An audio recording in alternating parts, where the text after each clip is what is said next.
gang, it's Trollbot.exe and welcome back to Trollbot Studios. And welcome to part 2 of the NES Godzilla Creepypasta review. So, for today, I am going to be covering Godzilla Replay, chapters 1 through 6. Well, chapter 6 part 1 really. Yeah, Chapter 6 Part 1 has been out since early this year. I'll also talk about the Transcendence Project and give my theory on how this whole story is going to end. So, let's go for that recap. Yee! So, last time, I talked about Godzilla Monster of Monsters, the original game from 1988. And I went over the basics of that game, and I also went into the lore.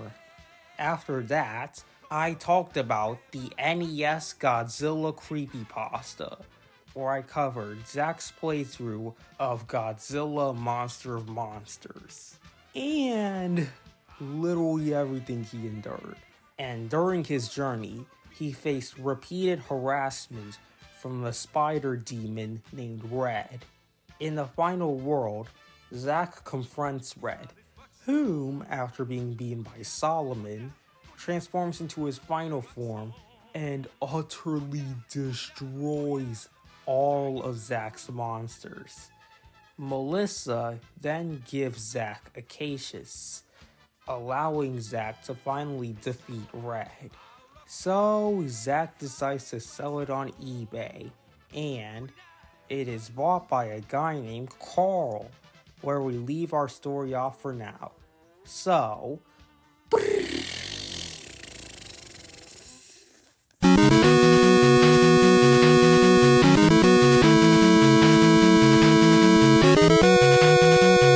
Carl boots up the game and goes into the first world, Earth.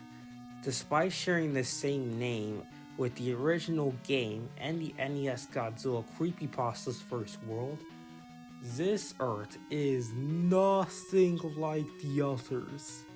In fact, Godzilla is just a regular dinosaur, which I will be referring to as Zilla, not to be confused with the monster that appears in Final Wars. Going into a mini-boss level, Carl finds out that he's fighting against King Ghidorah. But after a few seconds, the level spazzes out and then teleports Carl back to the beginning map. So, after moving on to the next level and then going through the entire world, Carl fights against the Triceratops, the boss of the world. The fight has a timer of 1 minute, and a nuclear bomb is hovering over the background. When the timer hits 0, the bomb will detonate. After being the Triceratops, the bomb hits the ground and makes contact, and Zilla is mutated into Godzilla. Pretty cool. So, Carl moved on to the second world, Gelid. Gelid is an ice-themed world, fitting because the map has a blue texture. After going through the first level, which is a blizzard, Zack ends up inside a labyrinth. The labyrinth is filled with monsters, all as equally lost as he is. Some are hostile, some are not. Among the non-hostile monsters is Yusal, who is going to appear a lot across this story. Eventually, Carl finds out that the arrows are actually meant to trick him, and that he actually needs to get out using the golden blocks. However, right before then, Carl faces off against Ganymus and Camebus. Interesting, because they appear alongside Ghidorah in their debut film, Space Amoeba. So I guess they're Ghidorah's replacements in this game. At the end of the world, Carl encounters Lothar, a sin demon. After beating Lothar, Carl is greeted with the gray stone with 7 holes in it and a door at the center of it all.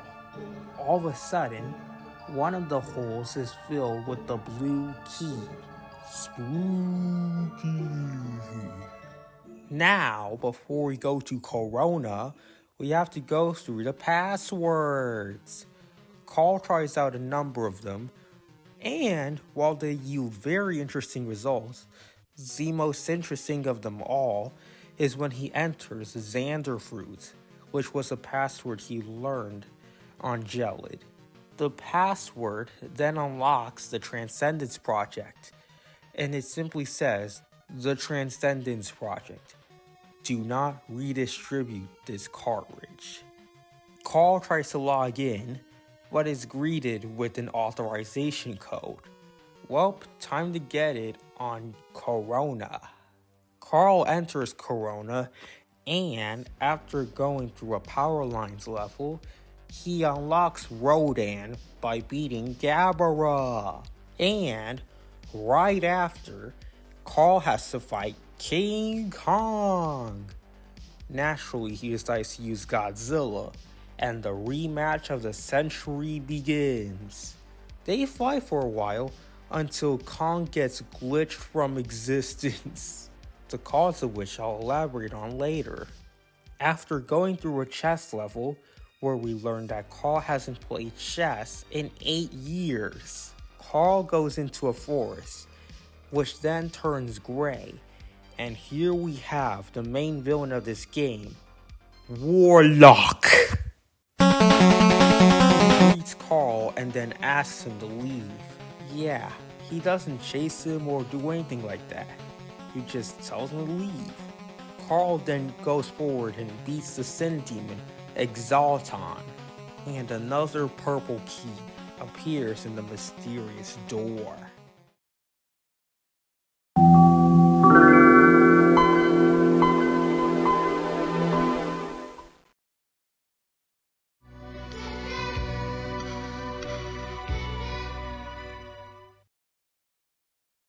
On the 4th water-themed world, Amorphous, Carl finds out that this is Usol's homeworld, and Usol gives him the password for the Transcendence Project. Here, he finds a list of journals dating all the way back to 1997. This year will be very important later. And it details a scientist who received NES Godzilla and decides to test it out with other gamers, each having their own experiences. So, every playthrough is personalized. Back to the game, Carl goes through a waterfall level and fights Dagara from Rebirth of Mothra 2, which came out in 1997. Now that's what I call poetry. After going through an underwater level, Carl finds a mysterious creature who explains that he was the one who helped him defeat Kong, and with his help, they both can prevail over Warlock. But before he can explain further, he is killed by a green lightning bolt, and guess who it was from?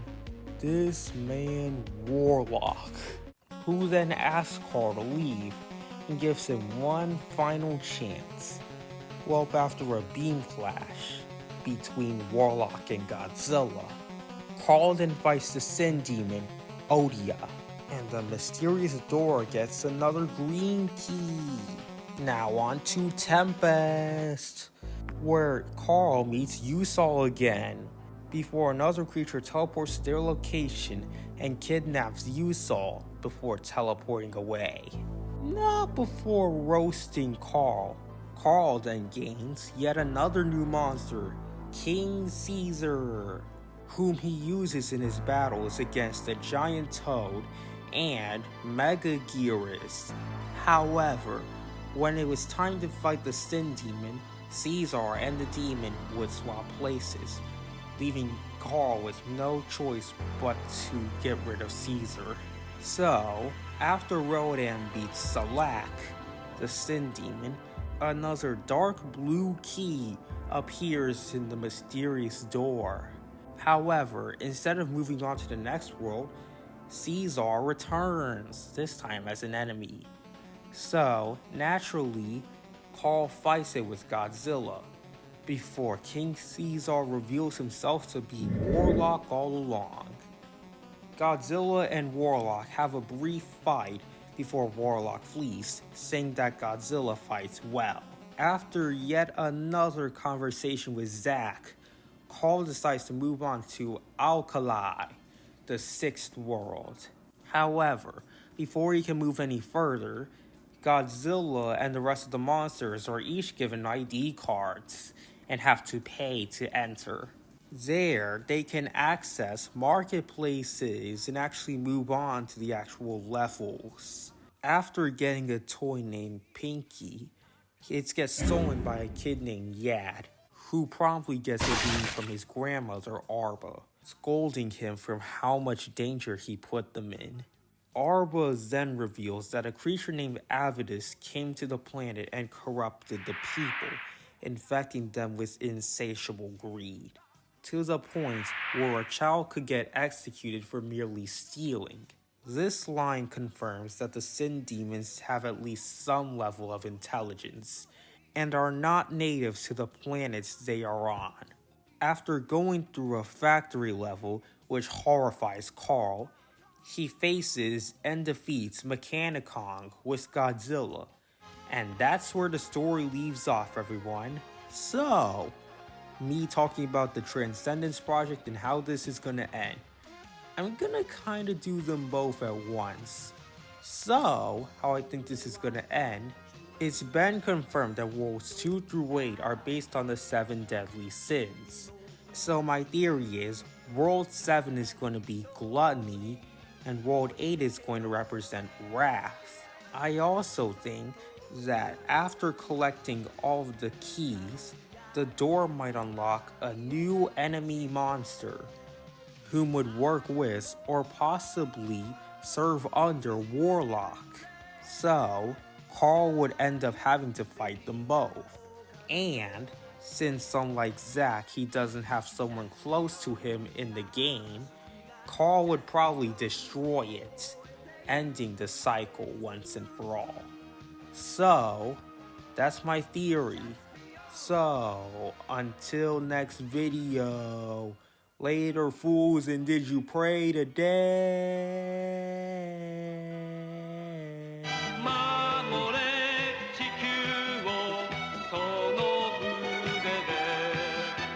大気が轟き風がうなるそれはそうそれはあのマシンに乗る男の熱き血潮の高鳴り悪を憎む怒りの雄たけび